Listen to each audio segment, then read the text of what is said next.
Hi friends, welcome back to అనేహ వేదిక. నేను మళ్ళీ మీ ముందుకు వచ్చేసాను విత్ రివెల్ సీక్రెట్ పార్ట్ 9 స్టోరీతో. ప్రీవియస్ ఎపిసోడ్లో దేవ వాళ్ళ ఈ ఊర్లో మొత్తం ఎక్స్ప్లోర్ చేస్తుంటారు కార్తీక్ ఇంకా వాళ్ళ బాబాయ్. దేవ వాళ్ళ ఇంటిని ఎత్తుక్కుంటూ తిరుగుతూ ఉంటారు. అయితే టిఫిన్ చేసి ఊళ్ళో అలా వెళ్తుంటే కార్తీక్ ఇలా అంటాడు, బాబాయ్ ఇది ఊరా లేకపోతే శ్మశానమా? ఎక్కడ చూసినా గోతులు అవి ఉన్నాయి, లేకపోతే ఏదైనా ఆర్కాలజీ ప్లేసా? మనమైనా తప్పుగా వచ్చేసామా అని అంటాడు. అదేంట్రా అలా అన్నా? లేకపోతే ఏంటి బాబాయ్, ఈ ప్లేస్లో జనాభా తక్కువ, గోతులు ఎక్కువ ఉన్నాయి, ఎక్కడ చూసినా నిశ్శబ్దమే అని అంటాడు. సర్లేరా, ఈ ఊర్లో ఏమైందో ఏంటో మనకెలా తెలుస్తుంది, చూద్దాం ముందు ముందు ఏం జరుగుతుందో అని అంటూ నడుస్తుంటారు. వెళ్తూ ఉంటే దారిలో ఒక ముసలతను కనిపించి వీళ్ళని ఆపుతాడు. ఆపి, బాబు ఎవరు మీరు? చూస్తుంటే ఊరు కొత్తలో ఉన్నారే, మిమ్మల్ని ఎక్కడ చూసినట్టుగా కూడా లేదే. అవును పెద్దయినా అని వాళ్ళ బాబాయ్ మాట్లాడబోతుంటే, బాబాయ్ ఒక నిమిషం, పెద్దాయన నువ్వు దేం కాదు కదా, మనిషి కదా, ఎందుకు అలా అడిగా బాబు అని ఆ ముసలతను అడుగుతాడు. ఏం లేదు బాబు తాత, దాదాపు 2-3 గంటల నుంచి ఈ ఊర్లో తిరుగుతుంటే ఇప్పుడు కనిపించావు నువ్వు మాకు. ఇప్పుడు దాకా ఎవ్వరూ కనిపించలేదు, అందుకే డౌట్ వచ్చి అడిగా నువ్వు దేనివా మనిషివా అని. దానికి ఆ ముసలతను కొంచెం నవ్వి అలా ఆకాశం వైపు చూస్తూ ఉంటాడు. చూసి లేదలే బాబు నీ మనిషిని దెయ్యాన్ని కాదు అని చెప్పి అక్కడ మీకు ఎందుకోసం వచ్చారు ఊరికి, ఎలాగా తిరుగుతున్నారు అని అడుగుతాడు. ఏం లేదు తాత, దేవా అనే ఒక పర్సన్ ఉండేవాడు కదా ఈ ఊర్లో, వాళ్ళ ఇల్లు ఏమైనా తెలుసా ఏమో అని అడుగుదామని వచ్చా.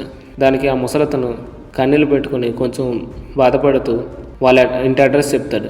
ఏమైంది బాబు ఎందుకు అలా ఏడుస్తున్నట్టే? ఏం లేదులే బాబు అని చెప్పేసి అక్కడి నుంచి వెళ్ళిపోతాడు. అలా వెళ్ళిపోతుంటే సర్లే మనకి అడ్రస్ తెలిసింది కదా అతనికి ఏం ప్రాబ్లం ఉందో ఏమో అనుకుని వీళ్ళు కూడా వెళ్ళిపోతాడు. ఇదిలా జరుగుతుంటే ఆ పోలీస్ ఇన్ఫార్మ్ ఆ అమ్మాయి వాళ్ళ అడ్రస్ పెట్టిన తర్వాత దేవ ముందుకు వచ్చి కొంచెం అదొక రకమైన పోజు పెట్టి యువర్ అండర్ అరెస్ట్ అని దేవత అంటుంది. దానికి దేవ షాక్ అవ్వకుండా కొంచెం నవ్వుతూ, ఎవరిని భయపెడుతున్నావు, ఈ మాటలు ఎవరికైనా వెళ్ళి చెప్పు, నాకు కాదు అని ఒక రకంగా అంటాడు. నీ నవ్వులో వెగిలిన నాకు అర్థమైంది, నువ్వు నన్ను ముందే కనిపెట్టావని కూడా నాకు అర్థమైంది. కానీ నాకు ఇంకా అర్థం కాని విషయం ఏంటంటే, నువ్వు నన్ను ముందే పోలీస్ ఇన్ఫార్మర్గా గుర్తుపట్టి కూడా ఎందుకు నీ వెనకాలే తిరుగుతుంటే సైలెంట్గా ఉన్నావు, అదే నాకు అర్థం కావట్లేదు. అన్నిటికీ ఆన్సర్స్ ఒకేసారి దొరకవు అని దేవ అంటాడు. అలా అనిన తర్వాత ఆ అమ్మాయి ఇలా అంటుంది, నువ్వు ఏదైనా అనుకో, కానీ నేను మాత్రం నేను ఇప్పుడు అరెస్ట్ చేస్తాను అని అంటుంది. అలా అనినప్పుడు అది నీ వల్ల కాదు అని దేవా అంటాడు. ఎందుకు నా వల్ల కాదు? ఎందుకంటే నన్ను పట్టుకోవడం నీ వల్ల కాదు అని అంటాడు. తెలుసు నువ్వు చాలా తెలివైన వాడివి, బలవంతుడివి, నైపుణ్యం కలవాడివి తప్పించుకోవడంలో, నా ఒక్కదాని వల్ల అయితే కాదు, అది నాకు తెలుసు, అందుకే మా టీంని పిలిచాను అని అంటాడు. అప్పుడు అతను దేవ మళ్ళీ ఒక స్మైల్ ఇచ్చి చెప్పాను కదా నీకు అన్ని తెలివితేటలు లేవు నన్ను పట్టుకోవడానికి, నీ తెలివితేటలు సరిపో అని అంటూ ఉంటాడు. చూద్దాం, అది కూడా చూద్దాం అని అంటూ పోలీసుల కోసం ఎదురు చూస్తూ ఉంటుంది. చూసిన కొద్దిసేపటికి ఎవరో జనాలు అటు సైడ్ నడుస్తూ రావడం చూస్తుంది. అదిగో మా పోలీసులు వచ్చారు, ఇప్పుడు ఎలా తప్పించుకో అని అంటుంది. కానీ షాకింగ్ అటు సైడ్ చూస్తే పోలీసుల బదులుగా ఇఫాన్ ఇంకా అతని మనుషులు గ్యాంగ్ వస్తుంది. వాళ్ళతో పాటు ఒక 2-3 పోలీసులు వస్తారనుకోండి, అది వేరే కథ. అలా రావడం చూసిన దేవ వాడి చావును వెతుక్కుంటూ వాడే వస్తున్నాడు అనమాట అని అనుకుంటాడు.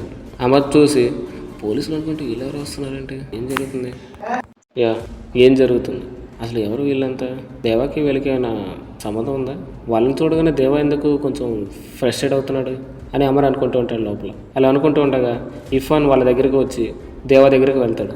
బాగున్నావు, నిన్ను చాలా కాలం తర్వాత చూస్తున్నాడు, బాగానే ఉన్నావు, సరే ఇప్పటికీ చాలా కాలం జైల్లో ఉన్నట్టున్నావు, ఇప్పుడు అడవిలో తిరుగుతున్నావు, ఇదంతా కాదు, ఈ ప్రాబ్లంకి ఒక సొల్యూషన్ చేద్దాం, మన ఇద్దరం ఒక డీల్ చేసుకుందాం, నీకు ఒక 1000 crores ఇస్తాను, ఆ పెండెంట్ ఎక్కడ ఉందో చెప్పు అంటే, దేవా నువ్వు చాలా బలంగానే ఉన్నావు, బలి కోసం సిద్ధమవుతున్న గొర్రెలానే ఉన్నావు, నువ్వు సిద్ధం అంటే ఇప్పుడే బలికి చేద్దాం అని అంటాడు. నీలో ఏమాత్రం వెటకారం తగ్గలేదు దేవా అని ఇఫాన్ అంటాడు. నువ్వు నా గురించి తెలుసుకొని చాలా తక్కువ అని దేవా అంటాడు.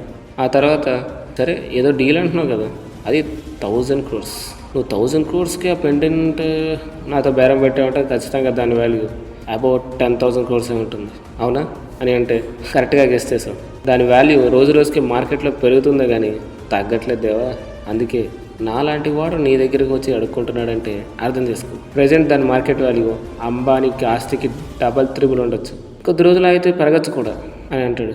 అంత కాస్ట్లీయెస్ట్ ఐటమ్ని నేను నీకు డబ్బులకి ఇచ్చేస్తాను అనుకుంటున్నావా, దానికోసమే కదా మన ఇద్దరి మధ్య వార్ స్టార్ట్ అయింది అని దేవా అంటాడు.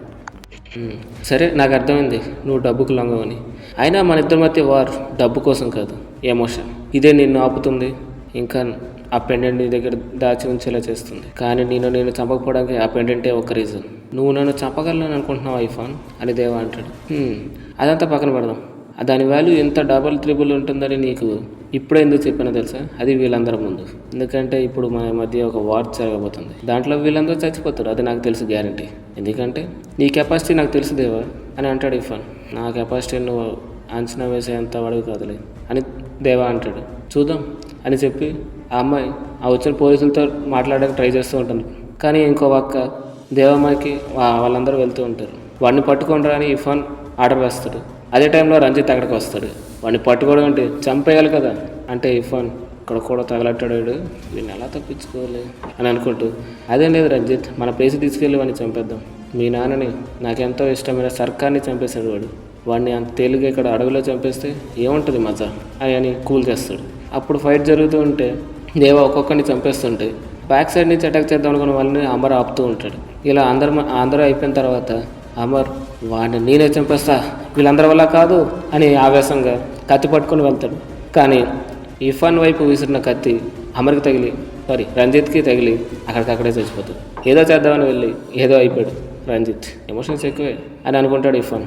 అప్పుడు ఇర్ఫాన్ వీళ్ళందరి వల్ల కాదు, నేను పట్టుకుంటా అని చెప్పి వాళ్ళిద్దరు ఫైట్ స్టార్ట్ చేస్తారు. ఇంకోవైపు అమ్మాయి కూడా వాళ్ళిద్దరిని అరెస్ట్ చేద్దామని ట్రై చేస్తుంది. ఒకవైపు international criminal Irfan, drugs dealer, ఇంకోవైపు పోలీసులు చంపిన దేవా.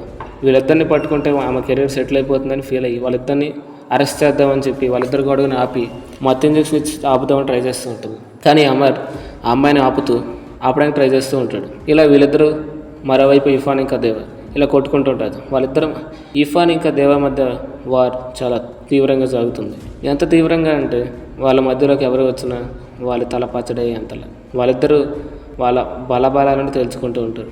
ఇలా జరుగుతుండగా ఇర్ఫాన్ని ఆల్మోస్ట్ చంపైపోతున్నాడు అన్న టైంకి దేవాని ఆపుతూ అమర్ వస్తాడు. పోలీసులు వస్తున్నారు, మన ఇక్కడి నుంచి వెళ్ళిపోవాలంటాడు. కానీ అమర్ని పక్కకు తోసేసి వెళ్ళిపోతాడు.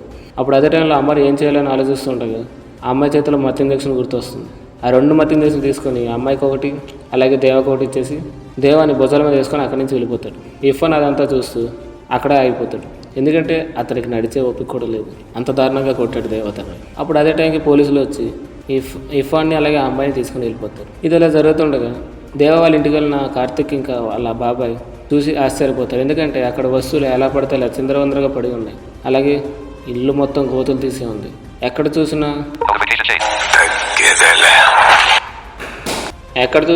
గోతులు ఉంటాయి. వాళ్ళు కొంచెం షాక్ అవుతారు.